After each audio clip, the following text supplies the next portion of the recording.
Hi, Jack. It's 7:12 a.m. on May 27th. The rain slowed down sometime before dawn. It's just a light drizzle now, the kind that feels more like the sky is weeping instead of actually sobbing. I finally fell asleep around 3 a.m. I don't think I dreamed at all, or if I did, it didn't linger around long enough for me to remember it. There was no river, no clearing deep in the woods, no waking up with that awful feeling that something had held my hand and woke up with me. But something weird's going on, Jack. When I woke up, my ankles were sore.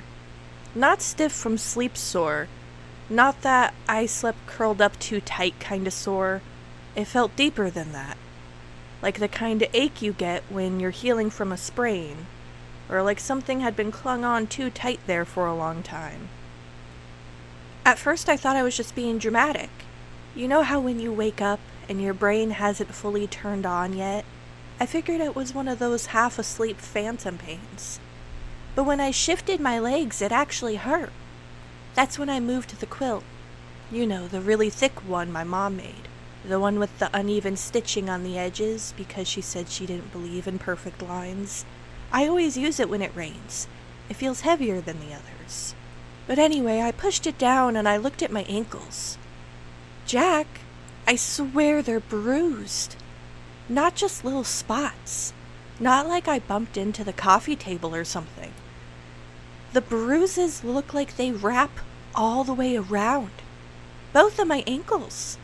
Like someone wrapped their hands around and just held them there. I tried standing up to see if maybe it was just shadows from the light coming in through the curtains. But it wasn't. They're real. I touched them, and it made that dull, deep ache again. And I can't for the life of me figure out how they got there. I didn't go anywhere last night. I barely slept. I remember checking on Anka. I remember sitting on the edge of the bed staring at the kitchen light like an idiot. I remember everything, Jack. Unless I don't. But that's stupid. I would know if I had gotten hurt, or if I left, or if someone came in. I would know if I had fallen or something, right? There's mud by the door when it rains like this. It would have tracked in. I checked and the floor's clean. Thankfully, I'm not working the breakfast shift today. It's Suzanne's turn. I don't think I could have stood on my feet that long this morning anyway. They feel tender, like they've been used for something I don't remember doing.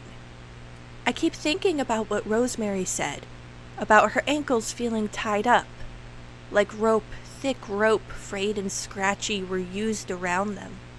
Mine don't look scratched, just bruised, but it's hard not to picture it, Jack. I'm probably overthinking it. I bruise easily. I've always bruised easily. That's normal. Some people just have thinner skin. But still, it's so strange that it's both ankles in the same place, like they match. I'm gonna go make coffee. Maybe if I pretend this is nothing, it'll stay nothing. I'll check on Anka too. He hasn't made any noise yet this morning, but that's probably normal for a cat. Cats don't report in or anything, right? They just exist when they feel like it. I'll talk to you later, okay?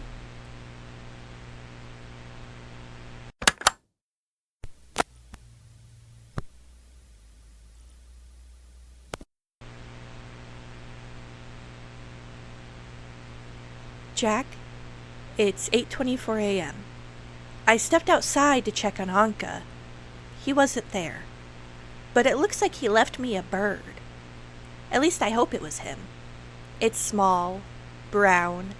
It's still damp from the drizzle. He placed it right near the door, like he wanted to make sure I saw it when I stepped out. I'm not too sure what to do with the dead bird just yet.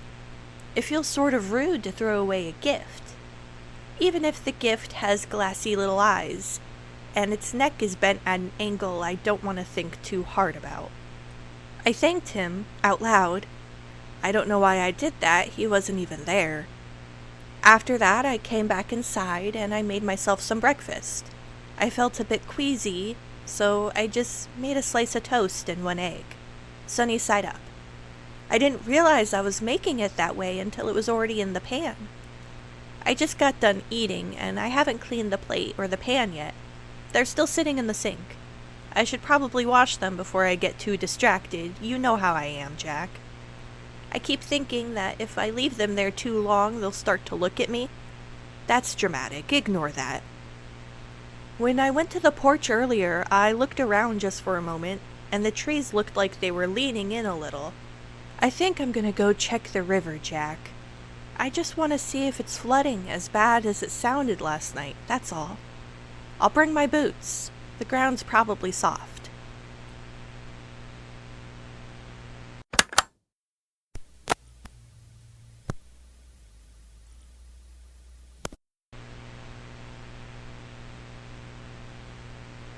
It's 10:31 a.m. now.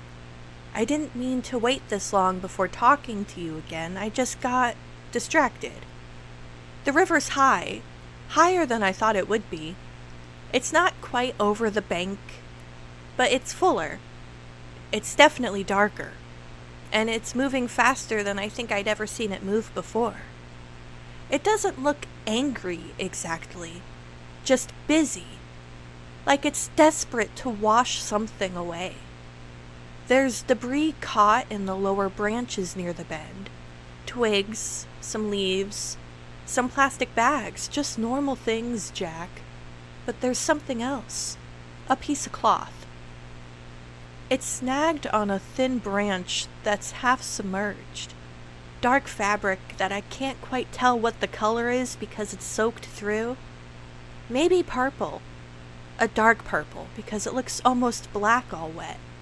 It keeps dipping under the water and then resurfacing again like it's trying to breathe. It could be anything. An old shirt or a rag. Someone's trash that just washed downstream. It doesn't look that old. It just looks heavy. I thought about stepping closer to pull it free, just to see. But the mud near the bank is slick and my ankles are already sore. I didn't feel like testing how steady I actually am this morning. So I just stood there. And for a second, just a second, I had that feeling again, Jack. Like I wasn't alone. Not in a dramatic way, not like someone was about to grab me. It was much quieter than that. Like eyes. Like the same way Gordon looks at me from across the diner. But this wasn't across a room, Jack. It felt like it was from the trees behind me. I didn't turn around right away. I don't know why. I think I was afraid that if I did, someone would actually be there. When I finally did look, there was nothing. Just wet trunks, dripping leaves, and that stupid low fog that makes everything look like it's hiding. I told myself I was being paranoid. It's a small town. People walk the trails. Someone could have been out there and I just didn't see them. I didn't stay long after that. The cloth is still there, moving with the current and coming up for breaths. I can't stop thinking about it. When I got back home, the dead bird was gone from my porch. Maybe it wasn't a gift for me. Maybe it got what it needed. I'll talk to you after work, Jack.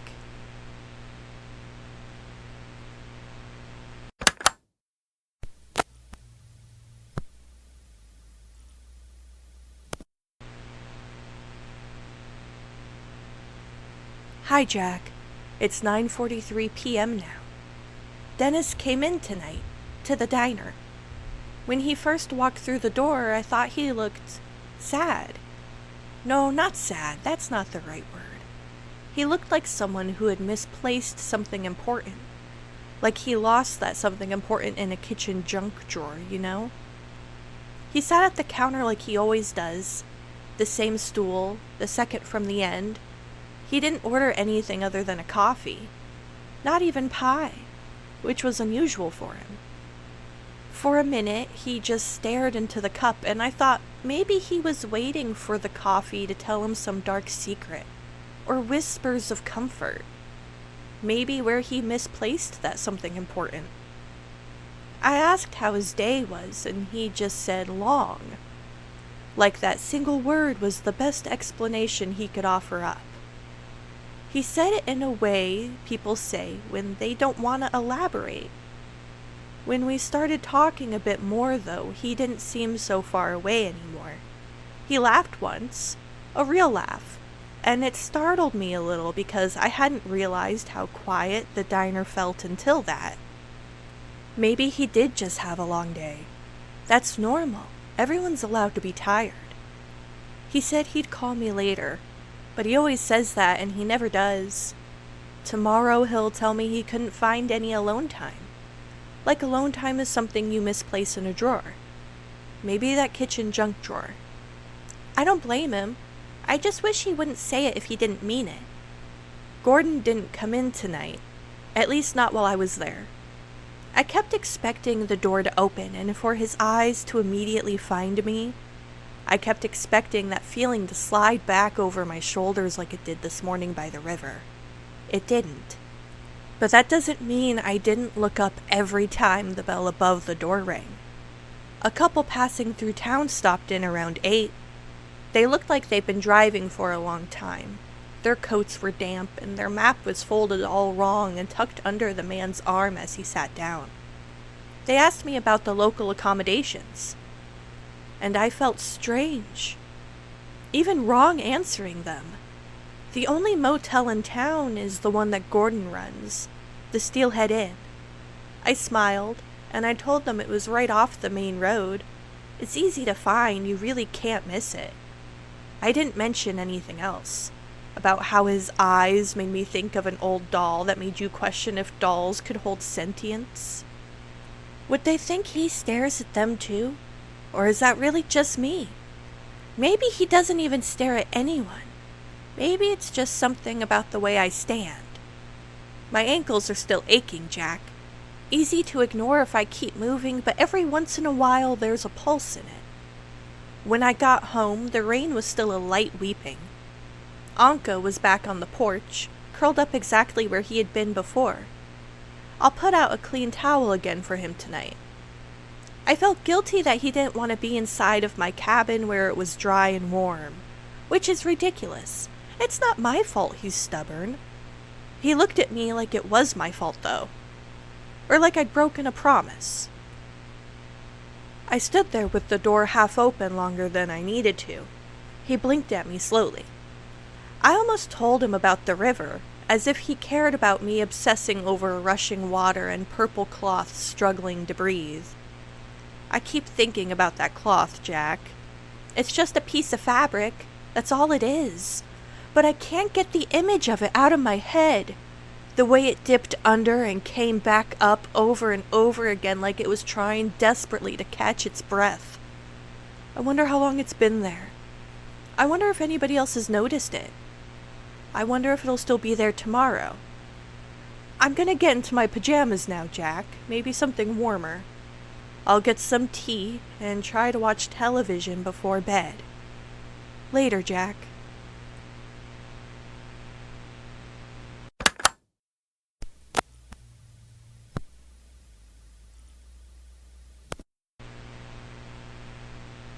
Jack, it's a bit past midnight. Actually, it's 12:34 a.m. I'd fallen asleep on the couch and... Jack, I just had the strangest phone call. I was sound asleep.